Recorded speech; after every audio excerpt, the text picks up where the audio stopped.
ఆదియందు దేవుడు భూమి ఆకాశములను సృజించెను. భూమి నిరాకారముగాను శూన్యముగాను ఉండెను. చీకటి అగాధ జలము పైన కమ్మి ఉండెను. దేవుని ఆత్మ జలములపైన అల్లాడుచుండెను. దేవుడు వెలుగు కమ్మని పలుకగా వెలుగు కలిగెను. వెలుగు మంచిదైనట్టు దేవుడు చూచెను. దేవుడు వెలుగును చీకటిని వేరుపరచెను. దేవుడు వెలుగునకు పగలనియు చీకటికి రాత్రి అనియు పేరు పెట్టెను. అస్తమయమును ఉదయమును కలుగగా ఒక దినమాయెను. మరియు దేవుడు జలముల మధ్యనొక విశాలము కలిగి ఆ జలములను ఈ జలములను వేరుపరచెనుగాకని పలికెను.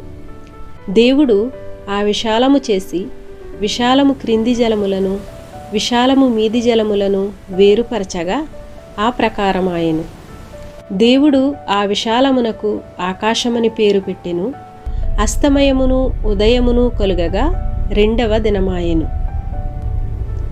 దేవుడు ఆకాశము క్రిందనున్న జలము ఒకచోటనే కూర్చబడి ఆరిన నేల కనబడునుగాకని పలుకగా ఆ ప్రకారమాయెను. దేవుడు ఆరిన నేలకు భూమి అని పేరు పెట్టెను. జలరాశికి ఆయన సముద్రములని పేరు పెట్టెను. అది మంచిదని దేవుడు చూచెను. దేవుడు గడ్డిని విత్తనములిచ్చు చెట్లను భూమి మీద తమ తమ జాతి ప్రకారము తమలో విత్తనములు గల ఫలమిచ్చు ఫలవృక్షములను భూమి మొలిపించుగాకని పలుకగా ఆ ప్రకారమాయెను. భూమి గడ్డిని తమ తమ జాతి ప్రకారము విత్తనములిచ్చు చెట్లను తమ తమ జాతి ప్రకారము తమలో విత్తనములు గల ఫలవృక్షములను మొలిపింపగా అది మంచిదని దేవుడు చూచెను. అస్తమయమును ఉదయమును కలుగగా మూడవ దినమాయెను.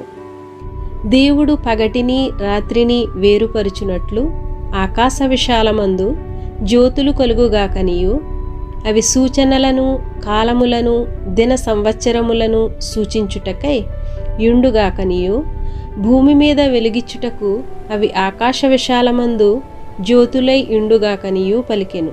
ఆ ప్రకారమాయెను. దేవుడు ఆ రెండు గొప్ప జ్యోతులను అనగా పగటిని ఏలుటకు పెద్ద జ్యోతిని రాత్రిని ఏలుటకు చిన్న జ్యోతిని నక్షత్రములను చేసెను. భూమి మీద వెలిగిచ్చుటకును పగటిని రాత్రిని ఏలుటకును వెలుగును చీకటిని వేరుపరచుటకును దేవుడు ఆకాశ విశాలమందు వాటినుంచెను. అది మంచిదని దేవుడు చూచెను. అస్తమయమును ఉదయమును కలుగగా నాలుగవ దినమాయెను. దేవుడు జీవము కలిగి చలించు వాటిని జలములు సమృద్ధిగా పుట్టించుగాకనియు పక్షులు భూమిపైని ఆకాశ విశాలములో ఎగురుగాకనియు దేవుడు జలములలో వాటి వాటి జాతి ప్రకారము జలములు సమృద్ధిగా పుట్టించిన మహామత్స్యములను జీవము కలిగి చలించు వాటినన్నిటినీ దాని దాని జాతి ప్రకారము రెక్కలు గల ప్రతి పక్షిని సృజించెను. అది మంచిదని దేవుడు చూచెను. దేవుడు మీరు ఫలించి అభివృద్ధి పొంది సముద్ర జలములలో నిండియుండుడనియు పక్షులు భూమి మీద విస్తరించుగాకనియు వాటిని ఆశీర్వదించెను. అస్తమయమును ఉదయమును కలుగగా ఐదవ దినమాయెను. దేవుడు వాటి వాటి జాతి ప్రకారము జీవము గల వాటిని అనగా వాటి వాటి జాతి ప్రకారము పశువులను పురుగులను అడవి జంతువులను భూమి మీద పుట్టించుగాకని పలికెను. ఆ ప్రకారమాయెను. దేవుడు ఆయా జాతుల ప్రకారము అడవి జంతువులను ఆయా జాతుల ప్రకారము పశువులను ఆయా జాతుల ప్రకారము నేలను ప్రాకు ప్రతి పురుగును చేసెను. అది మంచిదని దేవుడు చూచెను. దేవుడు మన స్వరూపమందు మన పోలిక చెప్పున నరులను చేయదము. వారు సముద్రపు చేపలను ఆకాశపు పక్షులను పశువులను సమస్త భూమిని భూమి మీద ప్రాకు ప్రతి జంతువును ఏలుదురుగాకనియు పలికెను. దేవుడు తన స్వరూపమందు నరుని సృజించెను. దేవుని స్వరూపమందు వాని సృజించెను. స్త్రీనిగాను పురుషునిగాను వాని సృజించెను. దేవుడు వారిని ఆశీర్వదించెను. ఎట్లనగా మీరు ఫలించి అభివృద్ధి పొంది విస్తరించి భూమిని నిండించి దానిని లోపరుచుకునుడి. సముద్రపు చేపలను, ఆకాశపు పక్షులను, భూమి మీద ప్రాకు ప్రతి జీవిని ఏలుడని దేవుడు వారితో చెప్పెను. దేవుడు, ఇదిగో భూమి మీదనున్న విత్తనములిచ్చు ప్రతి చెట్టును, విత్తనములిచ్చు వృక్ష ఫలము గల ప్రతి వృక్షమును మీకిచ్చియున్నాను. అవి మీకు ఆహారమగును. భూమి మీద నుండు జంతువులన్నిటికిని, ఆకాశ పక్షులన్నిటికిని, భూమి మీద ప్రాకు సమస్త జీవులకును పచ్చని చెట్లనియు ఆహారమగునని పలికెను. ఆ ప్రకారమాయెను. దేవుడు తాను చేసినది యావత్తును చూచినప్పుడు అది చాలా మంచిదిగా నుండెను. అస్తమయమును ఉదయమును కలుగగా 6వ దినమాయెను. ఆకాశమును భూమియు వాటిలోనున్న సమస్త సమూహమును సంపూర్తి చేయబడెను. దేవుడు తాను చేసిన తన పని 7వ దినములోగా సంపూర్తి చేసి, తాను చేసిన తన పని అంతటి నుండి 7వ దినమున విశ్రమించెను. కాబట్టి దేవుడు ఆ 7వ దినమును ఆశీర్వదించి పరిశుద్ధపరచెను. ఏలయనగా దానిలో దేవుడు తాను చేసినట్టియు సృజించినట్టియు తన పని అంతటి నుండి విశ్రమించెను.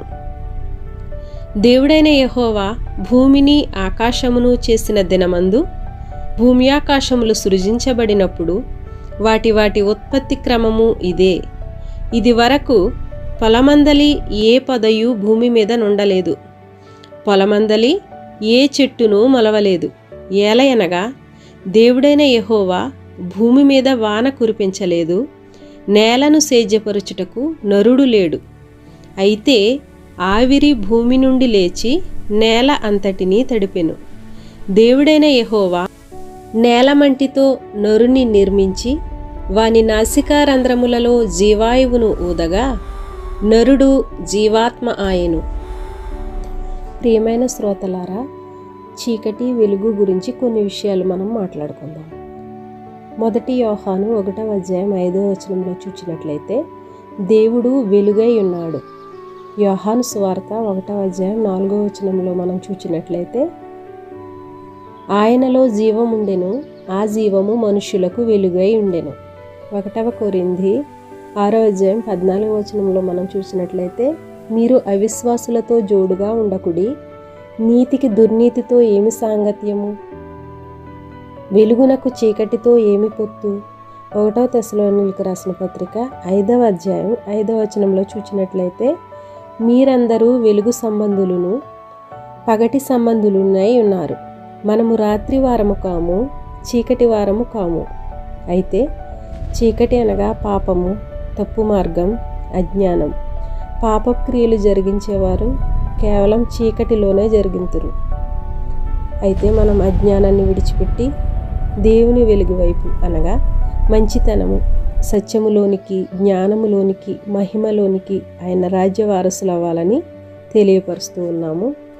అయితే ప్రకటన గ్రంథం 22వ అధ్యాయం 14వ వచనంలో చూచినట్లయితే జీవవృక్షమునకు హక్కు గలవారై గుమ్మముల గుండా ఆ పట్టణములోనికి ప్రవేశించినట్లు తమ వస్త్రములను ఉదుకుకునివారు ధన్యులు. అయితే మనమందరము ఆ నూతనమైన యెరూషలేము అను ఆ పరిశుద్ధ పట్టణము కొరకు ఆసన్నులమై ఆయన 2వ రాకడ కొరకు సిద్ధపడి ఉండాలని, వెలుగు సంబంధులమై ఉండాలని, దేవుని గురించి సత్యమును లోకానికి ప్రకటించాలని ఈ మా చిన్న ప్రయత్నం. దేవుని కృప సదాకాలము మీకు తోడైండునుగాక. ఆమెన్.